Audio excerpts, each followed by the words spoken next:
In this example, we will be finding the square root of 26 by approximating it to the nearest tenths place decimal. To do this, we want to look at perfect squares nearby to 26. These include 5 squared, which is 25, and 6 squared, which is 36. We can see that 26 lies between 25 and 36. Using this information, we can write the following inequality. 25 is less than 26, which is less than 36. Now we can take the square root of all three of these values.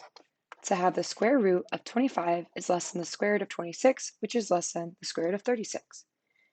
Now we can see that the square root of 25 will be equal to 5, and this is because 5 squared is 25.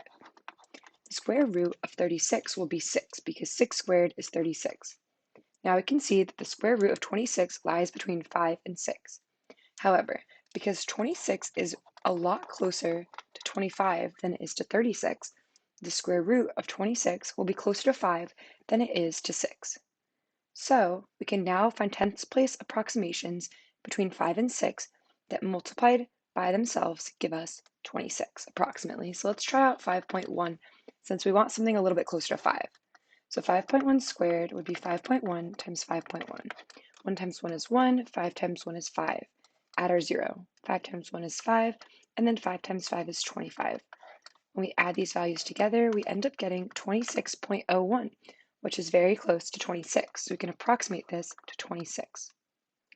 We can now say that 5.1 squared gives us about 26.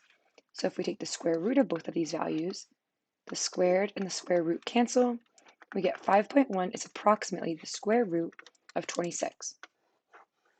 And this will be our approximated solution.